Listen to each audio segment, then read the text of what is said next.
So I will record this webinar and we will send it to you tomorrow so that you'll be able to refer back to it or share with anyone else you know. And we will also send you the slides as well. And if we can just click to the next slide, Nick, I will give a little housekeeping. So you're able to control your audio right from the bottom of your screen.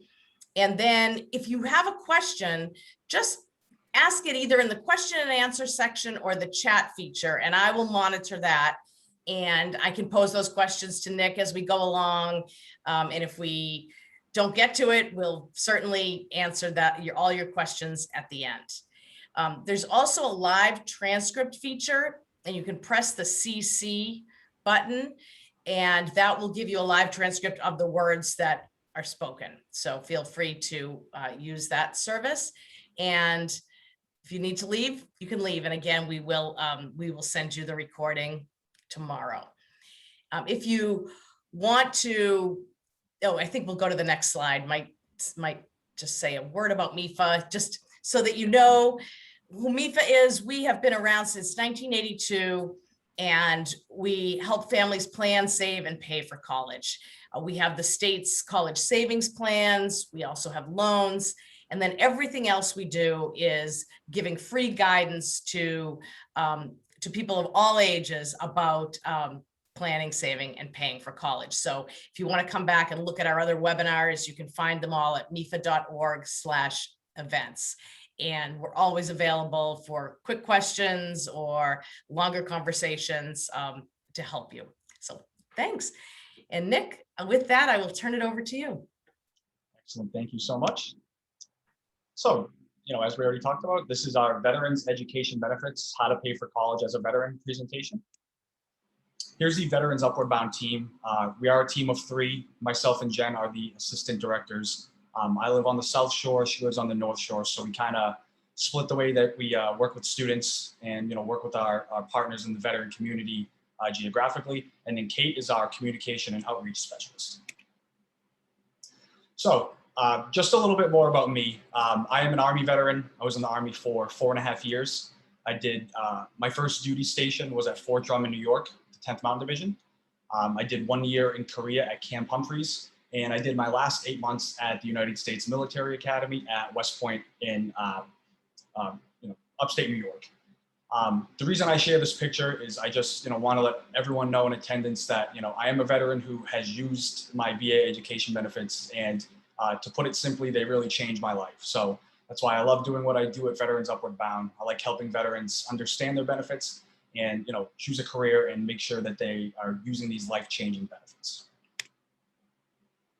So Veterans Upward Bound does offer a lot of services, and I'm just going to quickly run through a little background. And if any of these are of interest to you, you can reach out to me, and I'll put my information in the chat at the end of the presentation. In addition to helping veterans with their VA education or state veterans benefits, we also offer remedial and refresher courses. Currently, we are fully online due to the pandemic, but we do anticipate going back on campus in the fall.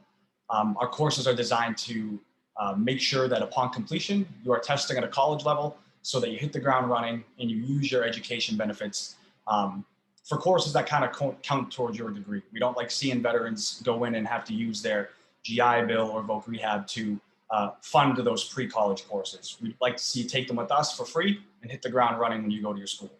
Additionally, we have various workshops, we do one-on-one counseling, and we offer tutoring services for veterans who do request them. Here's our agenda. At the end of each section, I'm gonna just stop briefly and see if we have any questions. Specifically, the first and second subsection are a little bit more heavy, so I will stop there and make sure that if you have any questions or you want me to clear something up, that I get to that while it's on your mind. So here's our first section. It's a VA education benefits overview. Just some quick stats on what veterans are using their benefits right now and where they're doing it. Just short of 1 million veterans reported using their GI Bill benefits in 2019, which seems like a lot, but then if we look at the stat below, only 41% of Massachusetts veterans, Guardists, and reservists reported using some sort of VA or state education benefits through the year 2017.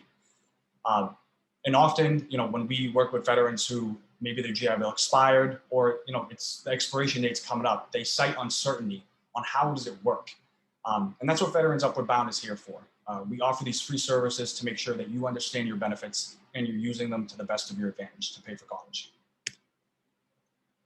So here's a pretty big list of various VA education benefits. This is what may cause a lot of this uncertainty that veterans cite. You can see the 3 bolded ones. They are the 3 most commonly used right now. So if you are, a veteran or someone who works with a veteran who qualifies or wants to use 32, 35, or 1606, please just have them reach out to us and we'd be more than happy to help them one-on-one. So there's a lot of similarities and a lot of key differences between these 3 programs. There are things that make post 9/11 and VR&E very similar, but there's things that make them very different as well. So it's important to understand that this is something I'm going to come back to multiple times in this presentation, but your benefits are individual to you. So what, a veteran who you served with during your time may be using, you may not qualify for. So it's important to understand the key differences between them and what you qualify for before using it, because often using a benefit is an irrevocable decision. So we want to make sure you're using the right one from the beginning. So we're going to hop into the Chapter 33 post 9/11 GI Bill. This is the most commonly used GI Bill right now. You can see here the requirements are you had to have served at least 90 days total active duty after 9/10/2001, or you could have been discharged with a service-connected disability after 30 days, but you must have an honorable discharge. And also note the expiration guidelines at the bottom here. If you separated prior to 2013, there unfortunately is a 15-year expiration date. However, if you separated after or during 2013 or later, there is no expiration date, which for those veterans is great, but for those before, they kind of got a raw end of the deal. So you'll see this is a little different from the other GI Bills because the eligibility percentages are tiered in 10%, as opposed to other GI Bills that we'll cover later don't work this way. But this is just something to keep in mind. Generally, the rule of thumb is if you served more than 3 years, not including basic training in your AIT or whatever your branch's advanced training was, you'd be eligible for 100% of your benefit. This is a really important number to keep in mind because everything is contingent on your percentage, including your tuition, your housing, your book stipend, and all of that good stuff that we'll cover in these next slides. When picking a school, it's important to keep in mind if you're going to a private school, the payments are different than going to a state school such as UMass, Bridgewater State, Salem State, what have you, or a community college. The VA will only pay up to $25,000 per year to a private school, which could often turn veterans off from going to a school like Suffolk University, Northeastern, Worcester, some of the bigger schools out that way. There are ways to fund that and go to these schools if that's where you would like to go. However, it does require some legwork, so it's something to keep in mind when planning for your finances and using your, planning to use your benefit. So now we're going to go into the books and supply stipend. We're going to have an example after we go over this. If you are eligible for 100% of your post 9/11 GI Bill, you are eligible for up to $1,000 per year in your yearly book stipend, which comes out to approximately $42 per credit hour. It's important to note that eligibility percentage that we talked about earlier. If you had an 80% eligibility level, this $1,000 would actually be $800. So it's important to keep that number in mind if you're not 100%, because all of your book stipend, your housing, your tuition will be that percentage of the of what the actual cost is. So let's go into a quick example. Let's say in the fall semester, you just got out of the military in July and you're starting at UMass Boston in the fall. Let's say you take 12 credit hours. So the way that we find how much book stipend you're going to get, you take that 12 hours times the 4166, and it comes out to approximately $500. Note that after that $500 payment, you still have half of it left. For students who only go to school in the fall and the spring, this usually isn't a problem. You get $500 before the fall starts and $500 before the spring starts, and that would take up your $1,000 stipend. However, a lot of veterans like to go to school year round. There's multiple reasons for it. maybe you did 5 years in the military and you feel like, oh, I want to finish my degree a little bit faster because I feel like I'm a little bit behind on life because I joined the military, Or often too, veterans are reliant on that housing allowance that helps them pay rent. So they want to go to school year round. This is something that I did when I used my GI Bill for sure, because I needed that rent money. However, it's important to plan ahead with your book stipend, because if you use some in the winter, you're going to see in the summer, you're not going to have any funds left. So let's keep going through this example. In the winter, you took one class, that was 3 credit hours, times that rate, it's going to be approximately $125. Note that you have 375 remaining. In the spring, you take 12 credit hours again, and normally you would get that $500 payment that you got in the fall. However, remember that you only had 375 remaining, so that's the max amount of money you're going to get in the spring. And then in the summer, any classes you take, you unfortunately will not get any book and supply stipend. It's just stuff to keep in mind when planning your finances when using your VA education benefits. So we're going to quickly go over the monthly housing allowance. Training time is pretty much how they determine what your monthly housing allowance is going to be. Generally, at most schools, anything 12 credits or more is considered 100% training time. And as you can see here, I won't read through each row, but as you take less and less credits, your training time decreases, and therefore your housing allowance will decrease. Training time is always rounded to the nearest 10%, and the rate is always paid at the E5 with dependence rate at the main campus zip code. And that rate is, regardless of what your rank was when you separated from the military. If, you were an E1 and you separated with a service-connected disability, you will get the E5 rate. Same thing for someone who was an E8 when they separated. It's across the board for all veterans. So now we're going to go into a quick housing allowance example. For school, we're going to use the example, let's say this veteran is going to UMass Boston. For the school, as we showed in the last slide, the max housing allowance benefit is just over $3,000. This veteran, we're going to say that they served 30 months on active duty, which would entitle them to 90% of their VA education benefit. And let's just say, to make it, make this calculation a little difficult, we'll say they took 3 classes at 9 total credits. That's going to be 75% enrollment. So how are we going to calculate this after we round that enrollment level to the nearest 10th?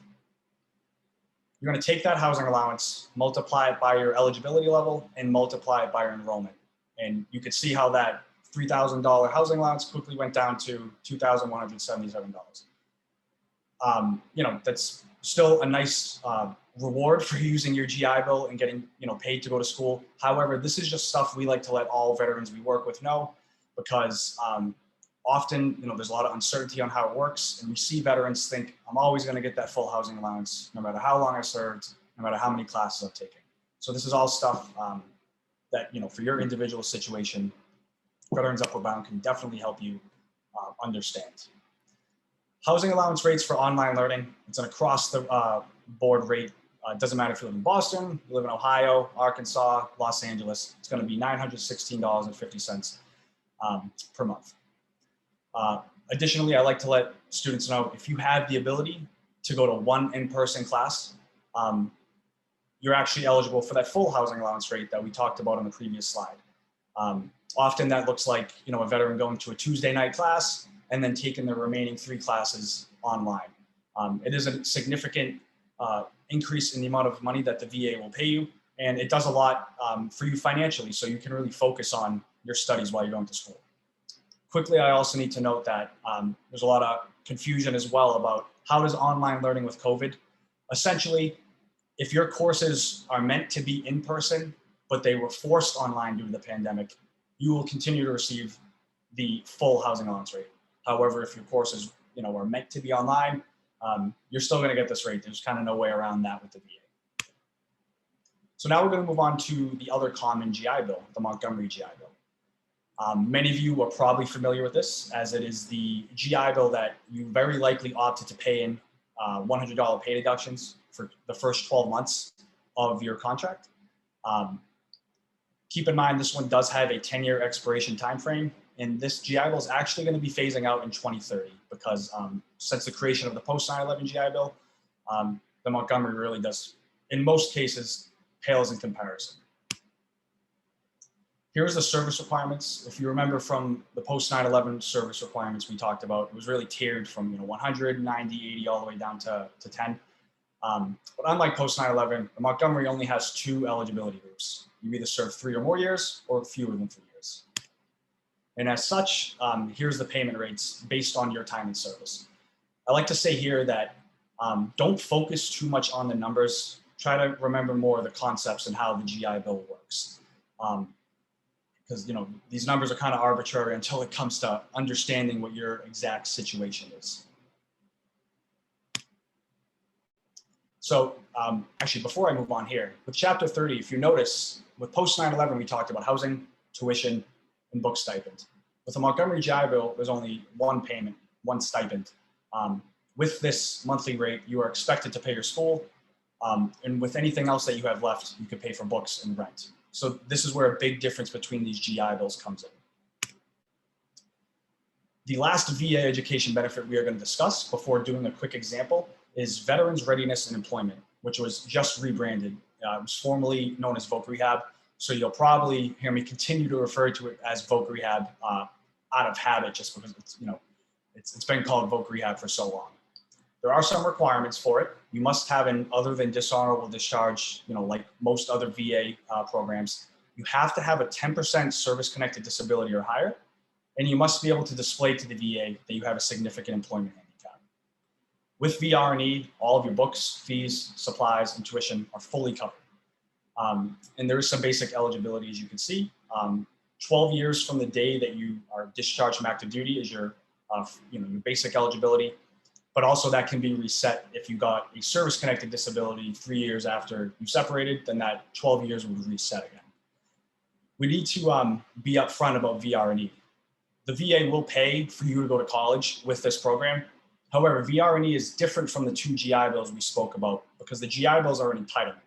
Those are what you earned by virtue of signing that contract and joining the military. VR&E is an employment program that you have to be approved for. And in order to be approved, you actually go on, an interview, and you have to, let them know why, the disabilities that you received during your service prevent you from, getting gainful employment.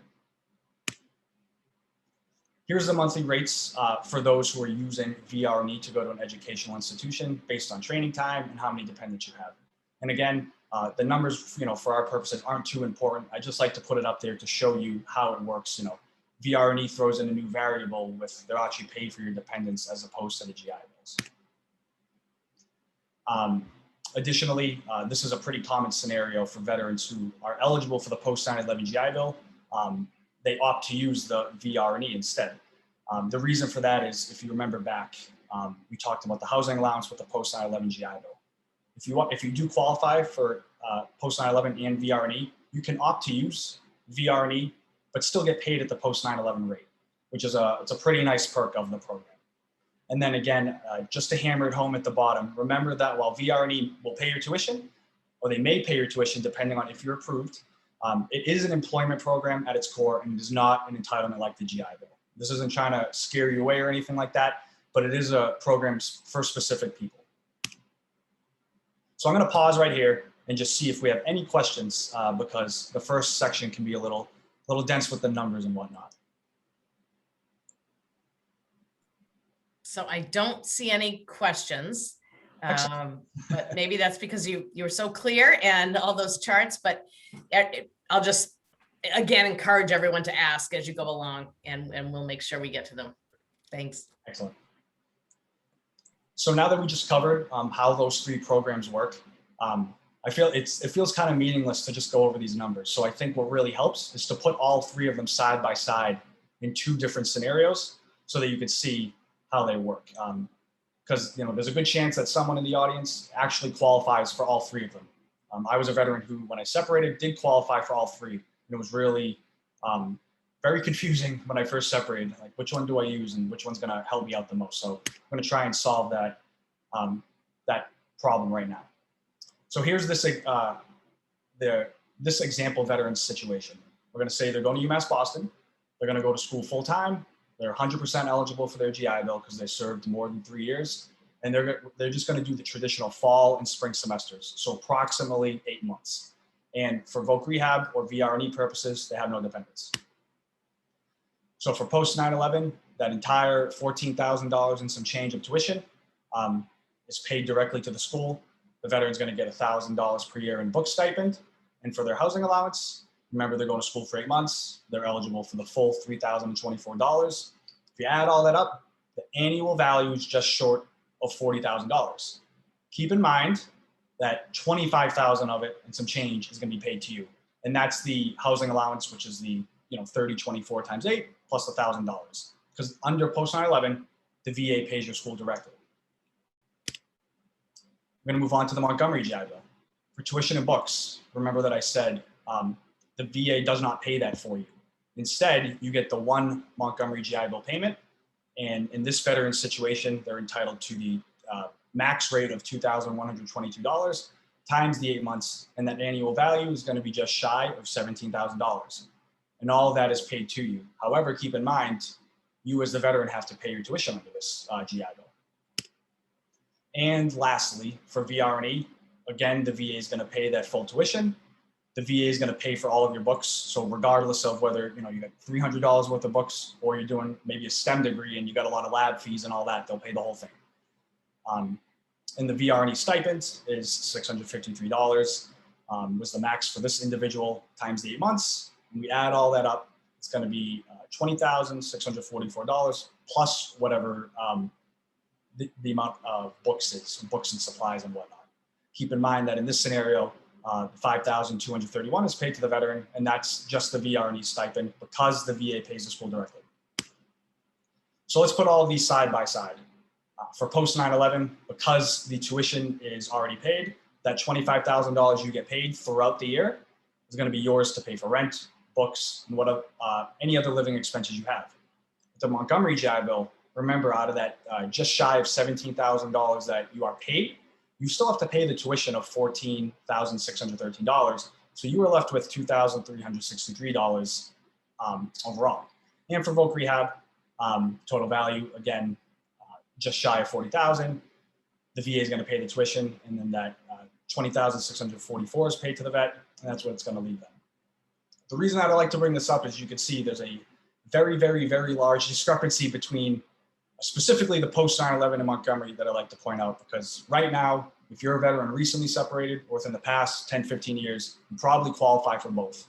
And, like I said, it's an irrevocable decision. So if you are a veteran who wants to go to school full time, you got to use post 9/11, especially in a high cost of living area like Boston. The housing allowance alone is, worth it. And I can attest to the fact that it really put my mind at ease, me and my wife, because financially we were secure because I was able to make the rent happen and I was able to just focus on school. With the Montgomery GI Bill, it'll be a lot tougher because I don't know about you guys, but $2,300, it's close to 1 month rent in the city. So they pay out completely differently. And that's why your individual situation is so important to understand. However, I don't want to make you think that the Montgomery GI Bill is that there's never a situation to use it. So we're going to go through a different scenario. We're going to switch it up and we're going to go to Quincy College, where they charge $236 per credit. We're only going to go part-time. So we're going to take 3 credits in the fall and 3 in the spring, which puts you at 25% enrollment level. The veteran's eligibility level is 36 months. They serve more than 3 years. Again, fall and spring semester. And for voc rehab, we're going to have 2 dependents just to make it a little different. For post 9/11, we take that $236 per credit, multiply it by 3 credits in the fall and the 3 in the spring. It comes out to $1,416 due to Quincy College. For books, since they're only enrolled at that 25%, they're only going to get $250 per year. So if we add this together, the housing allowance. If you remember back on the housing allowance slide, once you go to school less than half time, you don't get housing allowance at all under post 9/11. So the annual value changes a lot under post 9/11 in this scenario, where the veteran's only entitled to $1,666. And remember that post 9/11 pays the tuition to the school, so only $250 is paid to the veteran. For the Montgomery GI Bill, again, there's no tuition and book payment. The only thing you're entitled to is this 530.5 based on their eligibility and their enrollment level. And that's going to bring us to an annual value of $4,244. And all of that's paid to the veteran. And keep in mind, you have to pay the school. And for voc rehab, again, the tuition is paid. All of your books are paid. And here's the stipend based on the chart we looked at a few slides back. And the total value of this one per year would be $3,331 plus books, of which $1,915 is paid to you because the tuition is paid, again, to Quincy College.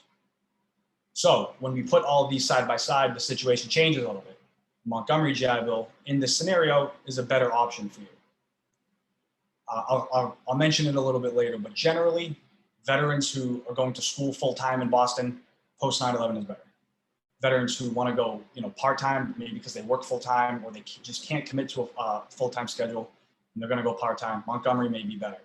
However, those are just rules of thumb. And if you have any questions about what's the best one for you, reach out to Veterans Upward Bound. We are more than happy to work with you. If you bring your DD-214 and your COE, we can tell you which one is best for you so that you're in the best situation. And again, I actually just kind of said this, generally Boston's wishing to get the 4-year degree in Boston, get a better benefit from post 9/11. High cost of living area really beefs up the power of the post 9/11 GI Bill. However, if you live in a very low cost of living area, which I don't think anywhere in New England would qualify as far as the way the VA pays, Montgomery could be better, but again, it's all individual to you. And like I just said, we can help you use the appropriate benefit. So I'm going to pause again, and I'm going to I see we have a question, so let's see if we can answer that. We do. So, okay. This person asks, I read an article on Military Times briefly, and I would like to clarify. If you bought into the Montgomery MGIB, can you use it after you completely exhaust your post 9/11 GI Bill? Yes. So I think it was a few years back. There was some wording when they made the post 9/11 GI Bill that actually left, I guess, a loophole, so to say, that the VA is now forced to honor. If you exhaust your 36 months of Montgomery, you are entitled to use 12 months of post 9/11. You just have to contact the VA to do so. And that actually brings up a good point as well. The VA, regardless of what program you use, the max that they will pay throughout your life in education benefits is 48 months. So if you're in this scenario, a veteran who exhausted the Montgomery GI Bill, those 36 months, you can apply to get an extra 12 months of post 9/11 GI Bill. This is also something to keep in mind for if you were a veteran who exhausted your Montgomery GI Bill or your post 9/11, but you wanted to apply for VR&E. You could do that. It would just be important to keep in mind that the VA counselor you work with, if you were approved, would also let you know you have 12 months maximum because, again, they do have a pretty hard 48-month limit. I hope that answered your question. That's great. Excellent. So keep in mind, luckily for all of you guys, the rest of these sections are a lot shorter than those ones. So we're going to hop into the third section, which is other GI Bill benefits. There we go. So the Forever GI Bill was an amendment to just the post 9/11 GI Bill that was signed in 2017. Here are some major changes. If you remember back on the post 9/11 GI Bill slide, there was that 2 different expiration dates. The Forever GI Bill got rid of the 15-year time limit only if you were discharged in 2013 or later. It also created the Vet Tech program, which is Veterans Education through Technology Education courses, which is a really cool program that allows vets who have some of their GI Bill left, specifically the post 9/11, to do certificates in IT and other in-demand degrees and not actually use up any of your benefit. Additionally, it created the 9-month STEM extension program, which I will talk about a little bit later on. It also closed a loophole that allowed veterans to get paid at a different location from where they were taking classes. And it also allowed veterans to get back entitlement for students whose school was closed. So if you went to a school, back in 2012 or something, and all of a sudden the school closed and your transcripts are now rendered, useless, so to say, you can get those months back that you used your GI Bill, which is a really great thing that the VA did. Oh my goodness, there we go. So before I talk about the slide, I want to go back to on the post 9/11 GI Bill section. We talked about how much the VA will pay to a private school. Remember that they would pay just north of $25,000 per year. This is where the yellow ribbon comes in. The yellow ribbon program is a really cool post 9/11 GI Bill program that can help you cover out-of-state, private, or graduate tuition that is in excess of that $25,000. There are some requirements. Unfortunately, you have to be 100% post 9/11 eligible. So if you were 90 or anything lower, unfortunately, you can't use this. If you were a Purple Heart recipient after 9/11, you automatically qualify. Or if you served 60 continuous days after 9/11 and were discharged with a service-connected disability, you're good to go.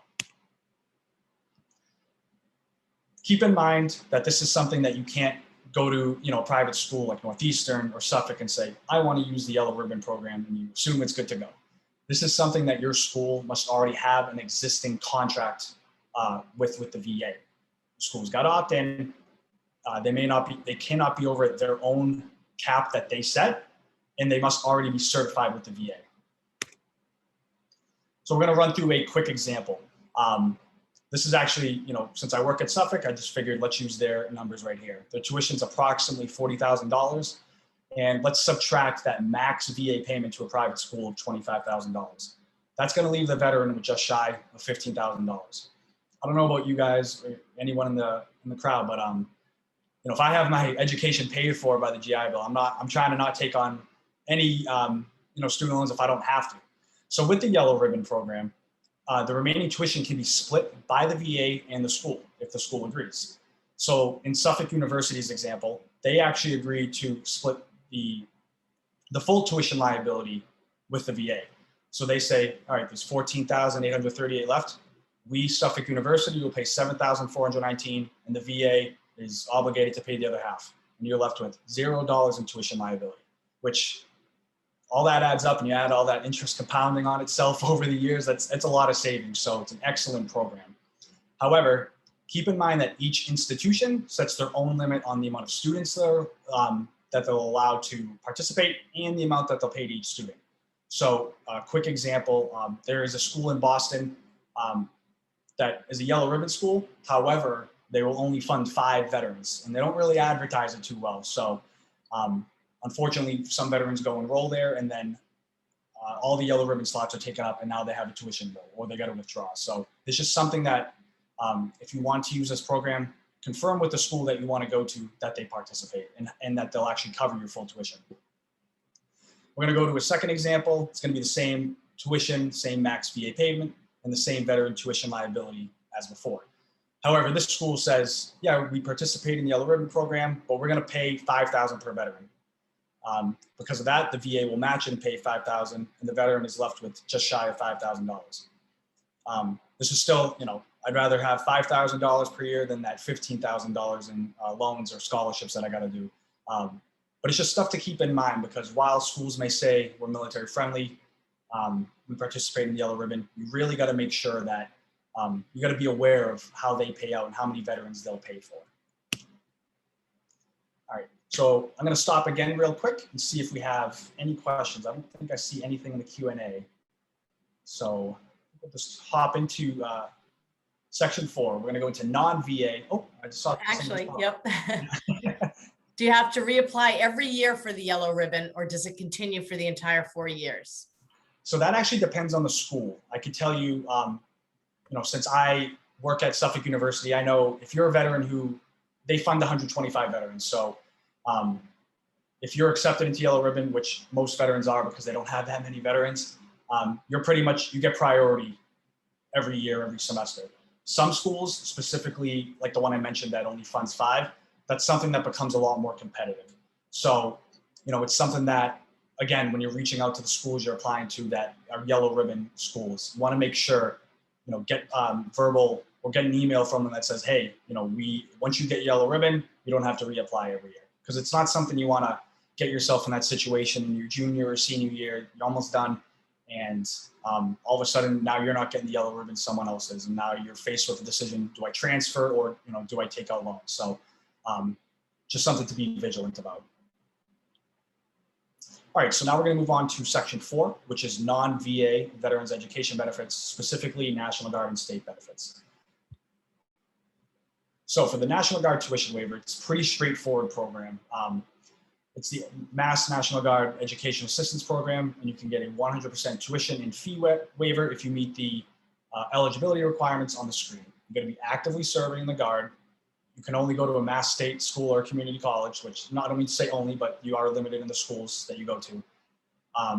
You have to have less than 130 semester credit hours. So if you were someone who's been to school a bunch of times and unfortunately all your transcripts are going to add up to a lot of credits, you may be declared ineligible for the program.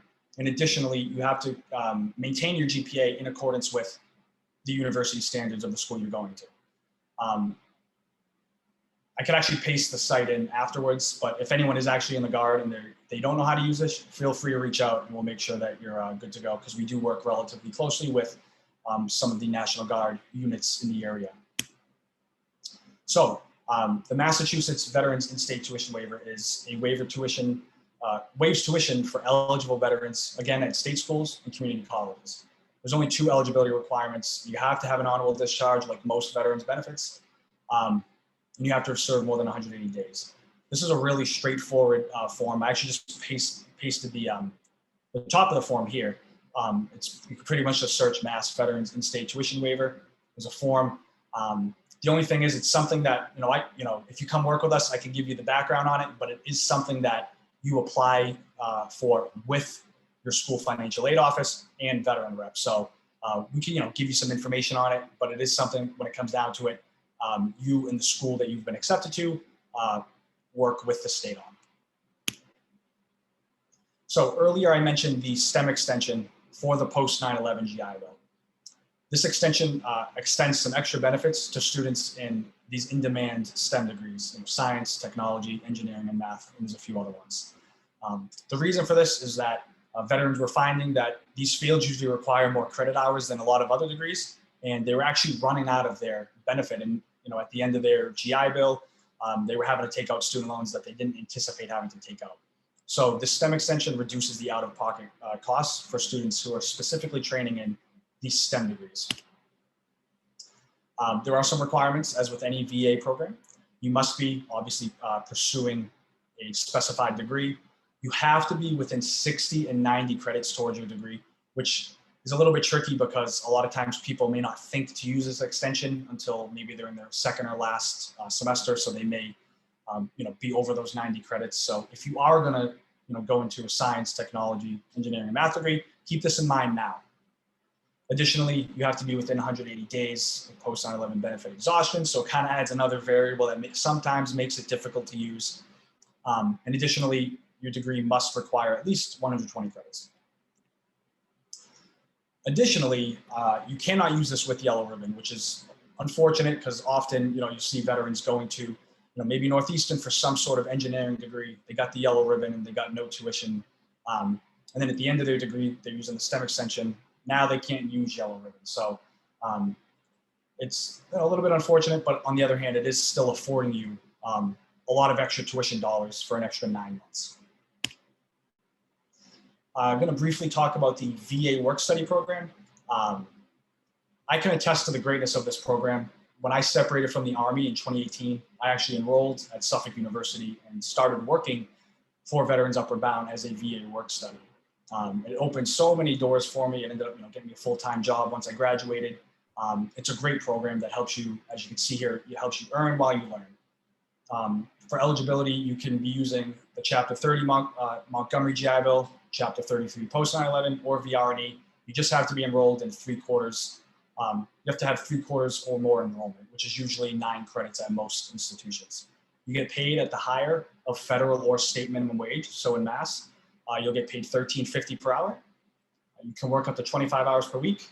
And the greatest benefit is that all of this money is actually untaxed income. So it's money that, if you're using your GI Bill and you're getting that $3,000 per month and you're doing VA work study and getting this, that's all untaxed income. So it's a great benefit that you should take advantage of while you're in school. You can work at VA facilities, veteran resources at institutions. There's other places you can work at, but they're not too common. Here's just a quick example. If we do some quick multiplication, you can earn up to approximately $5,000 per semester. This is huge for those, using say you're using VA education benefits and you don't have a part-time job. You're just really relying on that housing allowance and that book stipend to get you by. This money can go a really, really long way in the semesters, in the months that you're not enrolled in school. So let's say you wanted to go to school all the way through the summer, but you don't have enough classes left on your degree, so you have to take 3-4 months off.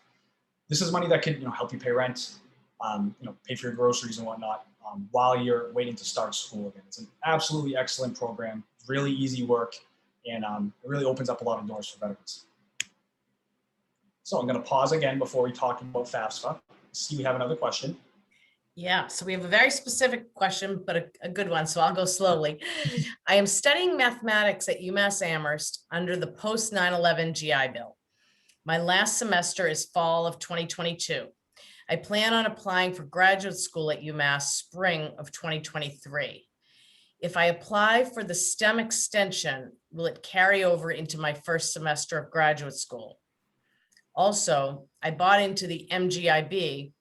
Can I top it off to 48 months of benefits if I use the STEM extension and the MGIB? That would add up to 36 months post 9/11 plus 9 months STEM extension plus 3 months MGIB equals 48 months. Okay, so I'm going to start at the top here with you plan on applying for graduate school at UMass Amherst into spring 2023. If you are, unfortunately, the STEM extension is designed to help you finish your bachelor's, because if you remember what I said about veterans were finding that bachelor's degree in STEM or mathematics was going beyond the 120 credits, beyond the 36 months. So unfortunately, you cannot use it for graduate school. And I'm actually going to see if I can open that back up. Yep. Okay. So also I bought into the Montgomery GI Bill. Can I top it off to the 48 months of benefits if I use a STEM extension in the Montgomery GI Bill? Well, as I just said, unfortunately, you can't use a STEM extension for grad school. And yeah, unfortunately, that's usually a no-go. But if you, Ian, if you want to reach out to me, send me an email afterwards. We can get a little more in depth on your situation, just to make sure that you're getting the most out of your benefit. And I could tell you definitely want to, because that's a good strategic planning that we like to help veterans out with. So I look forward to hearing from you after, Ian.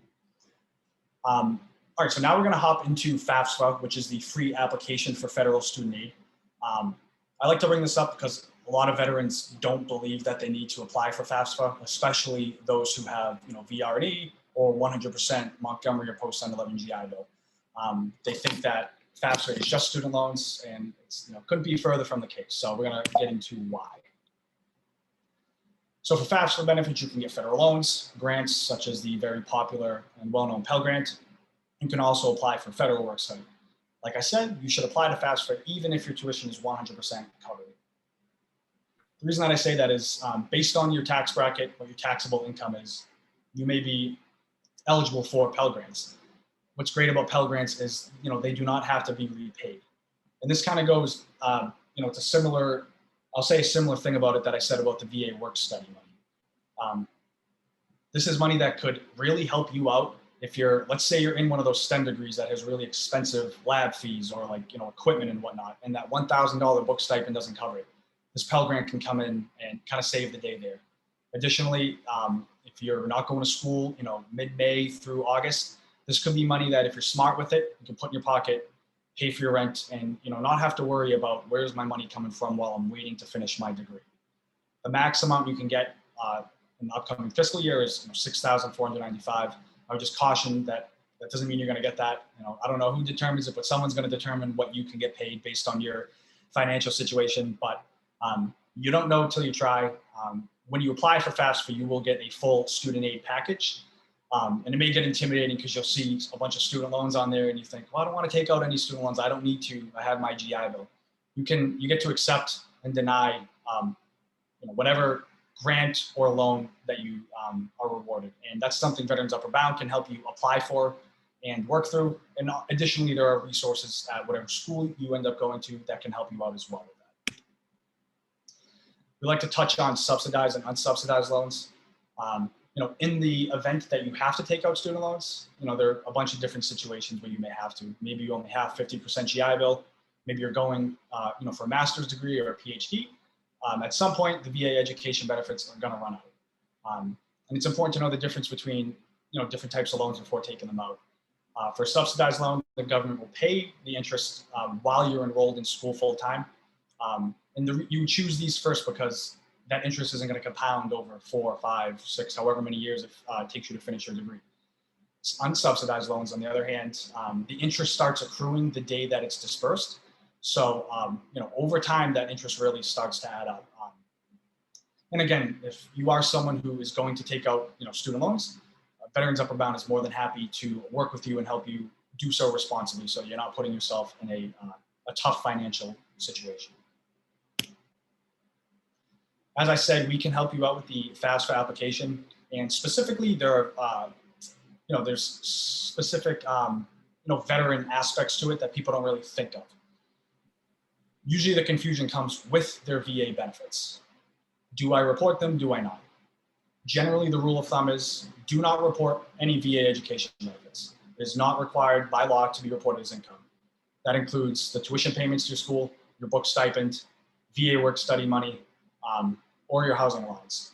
A lot of people can disqualify themselves from some helpful Pell Grants if they put that $25,000 in housing allowance they may get throughout the year. On the other hand, you do have to report every other VA benefit. This changes all the time, I feel like, but I think right now it's box 44G. They ask you specifically for veterans' non-education benefits. And yes, to all the veterans here, this does include your VA disability that you get for comp and pen. A lot of people don't put it on there, and I'm not going to say you're going to get audited, but it's the right thing to do. Report your VA disability.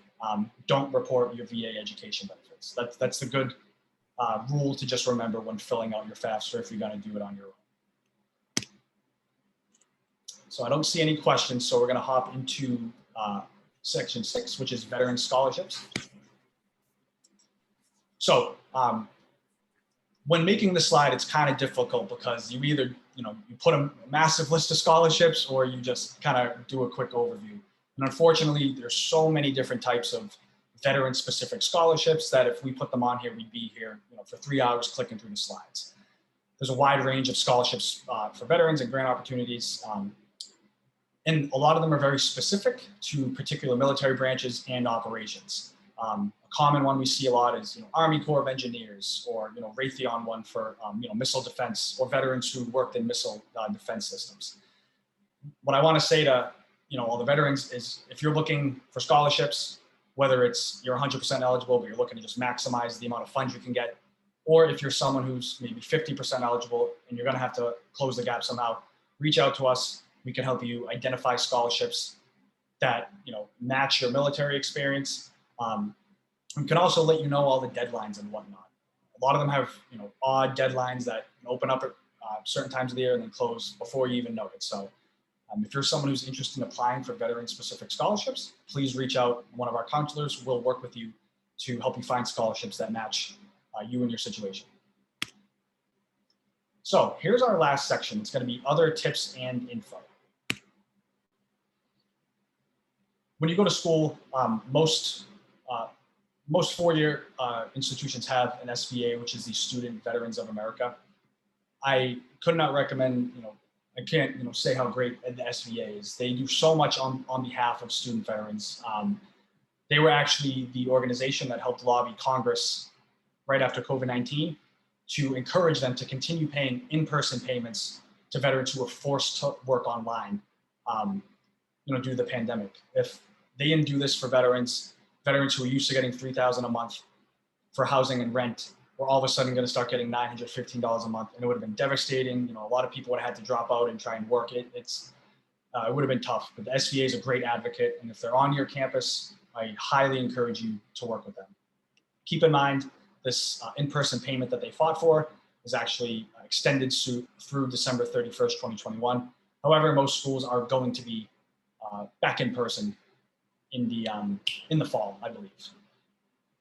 Beginning August 1st, 2021, there's going to be a dual certification of benefits for all programs. I know right now, some programs such as some of the Montgomery GI Bills, you actually have to certify your benefits. With post 9/11, you don't. Your school does it for you. Same thing for voc rehab or VR&E. Beginning in August, so anyone starting school in the fall, the veteran is also going to have a hand in that. Like a lot of other things that the VA does, they announced that there's going to be, this new program or this new procedure, and they actually haven't released where it's going to be done yet, I don't believe. So something to just keep in mind, that you'll probably be getting an email from the VA telling you how to do your dual certification of benefits. The last tip I want to give veterans is kind of a touchy subject often, but it concerns failing classes or withdrawing from classes. Generally, the VA will not bill you for a failed class if you attended, but they will bill you if you withdraw, because it will affect your enrollment level. This is not to encourage any veterans to fail classes just to collect a housing allowance or anything like that. But what I would say is, if you're a veteran who, say it's April at the end of your spring semester, you're not doing too hot in a class, and you're thinking, I'm going to fail, or I might be right on the edge of a D or F, so I'm going to withdraw. Before you do that, talk to Veterans Upward Bound, talk to your your veteran resources at your school before you do it. The reason I say that is, if you go from 12 credits to 9, and at the end of the semester, the VA, your school has to tell the VA you actually only completed 9 credits, the VA will come and get a bill from you, and it'll be a hefty bill. It'll be stressful, and it's going to hurt your wallet, to be honest. And again, this is not to encourage anyone to just fail a class, but talk to the Division of Student Success at your school, get the help you need. Make sure that you're not affecting your VA enrollment, and also make sure that you're getting the tutoring assistance that you need as well. So before I go to any questions, I'm actually going to stop sharing my screen. I see we have a question, but before I answer that, there's one more thing I want to pull up that is actually a program that just got recently reapproved and is not yet on our slideshow. And it's an old program that has just recently been brought back. It's VRAP, Veteran Rapid Retraining Assistance Program. I want you to just look at these eligibility requirements here. You got to be between 22, not older than 66. If you lost your job due to COVID, you may be eligible. You can't be 100% totally and permanent disabled, and you can't already be in a federal or state job program, and you can't have any eligibility for post 9/11, Montgomery, all that. If you fit these scenarios and you meet all these qualifications, you can actually receive up to 12 months of post 9/11 rate. So if you were someone who's affected by, maybe you're someone who's here right now because you lost your job and you're looking to go back to school, you may be able to use this program to get up to 12 months of tuition and fees paid and get paid the post 9/11 housing rate. It's an excellent program. It is somewhat limited, as you can see. They say that they'll fund it through 2022 right here. However, they will fund a certain amount of people. So if you think you may qualify for this, reach out to Veterans Upward Bound. We can help you figure it out. We can help you apply. Make sure that you get that funding.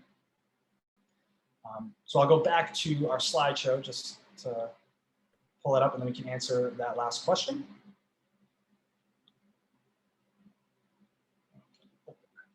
So you said to not report VA benefits on FAFSA. So when do I communicate to a school that I will be using my post 9/11 GI Bill benefits, and how do I do it? Also, when will I apply for any available yellow ribbon benefits? After I've committed to a school? So for the first part, when you communicate to a school, most schools have on their application, they'll ask 1 or 2 questions. Are you a veteran? Are you using veterans education benefits? At most schools, that will trigger them to reach out to you and say, hey, please send me your COE or your certificate of eligibility. That's for the GI Bills. If you're using VR&E, the book rehab, that will prompt them to reach out to the VA and have their counselor get in contact with the school. FAFSA shouldn't play no part. If your school is telling you that they need anything, I'm not saying that they are telling you that, but if they do say you didn't report on your FAFSA, that's not the correct thing. They should be just working with you on that based on your application, or you indicating to them by reaching out to the veteran resource officer at your school that you're going to use your post 9/11 GI Bill. As far as applying for yellow ribbon, most schools don't have like an application, so to say, or some of them might if it's very competitive. I can tell you it varies from school to school. At Suffolk University, the moment you indicate you're using veterans benefits and you give them your certificate of eligibility that says you're 100% eligible for the post 9/11 GI Bill, because remember, you have to have 100% in order to qualify for yellow ribbon, they actually just apply it to your account. which actually when I went, that freaked me out because I had to reach out and say, did I get my yellow ribbon? And they confirmed to me, yes, you got it. Some schools may have an application. So it's one of those things where it really does vary from school to school. So before you commit, I would reach out to the school, financial aid, and veteran resource officer and ask them, I want to come to the school and it's very likely contingent on the yellow ribbon program because I don't have the money to pay for the rest of my tuition otherwise. Am I going to qualify? Am I going to get a slot? It's just something you want to be on top of. And additionally, like I said prior, make sure that it's not something you got to reapply for every year. Or if it is, at least you're aware of it. I hope that answered your question, Jeffrey. If it didn't, please feel free to reach out to me. I'll put my email in the chat at the end of the Q&A. That's great. And Nick, there's another in the chat. I did not use any of my post 9/11 benefits. Can I pass them on to my children? Unfortunately, there is a way to pass it on to your children or any dependents you have. But unfortunately, the VA has a very strict rule about only being able to begin the process while you're active duty. So if you did not do that in any capacity while you're active duty, unfortunately, there's no way to do it. If you had done it, let's say, you started the process. I actually don't know what the process is on active duty because I never had any dependents to pass it on to, but say you did do that. And say you said, I'm going to give one of my children 10% of my GI Bill. Once you separated, you could actually mess around with those numbers, give it to a different dependent, change the amount, but it has to be initiated prior to separating from the military, unfortunately, which a lot of people unfortunately find themselves in the situation that I wanted to do that, but it was too late. So yeah, that's how that works, Margaret. Thank you, though. That's great information. Yeah. Excellent. I'm going to put my email in the chat in case, should I put it in the chat or yeah? Put that in there. I think that's good. And then people can download that. Sure. And I'll put my phone number as well in case anyone, if any, veterans or anyone who works with veterans has any questions about anything we went over, their situation, someone they're working with, Veterans Upward Bound is more than happy to work with you to make sure that, the veteran is using their benefits to the max, getting the most out of it. Oh, and Nick, I can't thank you enough. This has been great information, and Veterans Upward Bound is such a great organization to be able to work with all of these veterans to help. So we'll just see if there's anyone else. I don't want to, sometimes when I go to close it down, I see one last question that someone thought about. So I want to give you that chance. But again, as Nick said, or for MEFA, if you don't think of a question now and you think of one tomorrow or next week or next month, now you have this information to be in touch with Nick or with MEFA. So I think we're good, Nick. This was wonderful. Thank you. Thank you so much for having us. All right. And good luck, everyone. And stay in touch. Take care, everybody. Thanks. Bye.